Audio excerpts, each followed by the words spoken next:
Welcome back, students. Last week, we talked about what a full circle follower of Jesus is, and this week, we're talking about how people matter. So, religions usually get a bad name because of the actions of religious people. I mean, come on. We all know somebody who's maybe a little bit bigger than you and taller than you, and he's maybe a little bit older than you, stronger than you, and his arms maybe a little bit longer than you, but he ain't on a JB song with you.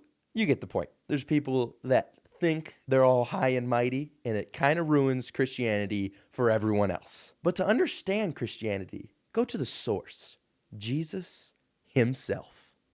Jesus was a revolutionary leader who taught that all people matter to God. He rebuked, it's a fun word, look that one up, religious hypocrites and welcomed those in need. So there's this story in John chapter 8 about a woman who's caught in adultery. And the religious leaders said, "Teacher, this woman was caught in the act of adultery. The law of Moses says to stone her.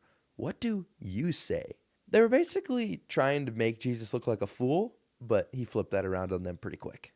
So in verse 7, they kept demanding an answer. So he stood up and said, "All right, but let the one who has never sinned throw the first stone." Oh, got him. So pretty much the second they heard this, they all just kind of went away because as religious as they were, they still knew they were all sinners. But Jesus, having never sinned, hucked a stone right at her head. No, I'm just kidding. What really happened was Jesus stood up and he said to the woman, "Where are your accusers? Didn't even one of them condemn you?" She said, "No, Lord." And Jesus said, "Neither do I.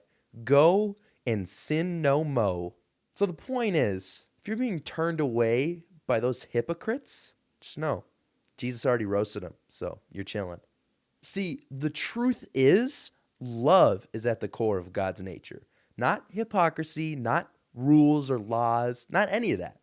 And that means that true followers of Jesus reflect the love of God to the world around them. So I know what you're asking. What is love? Baby, don't hurt me. And that is what Paul answers in 1 Corinthians 13. He says, "Love is patient and kind. Love is not jealous or boastful or proud or rude.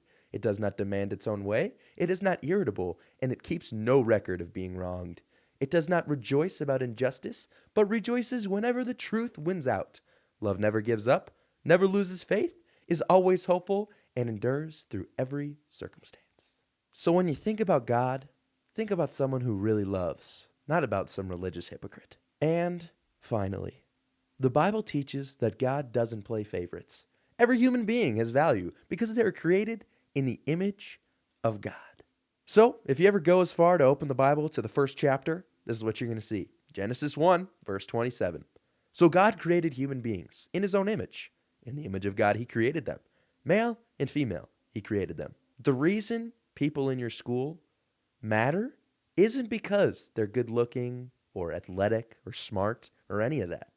It's because they are made in God's image. And that is what gives every human being value. So, when you think about God, think about this. People matter. And if that is not enough of a reason to continue your pursuit of God, I don't know what is.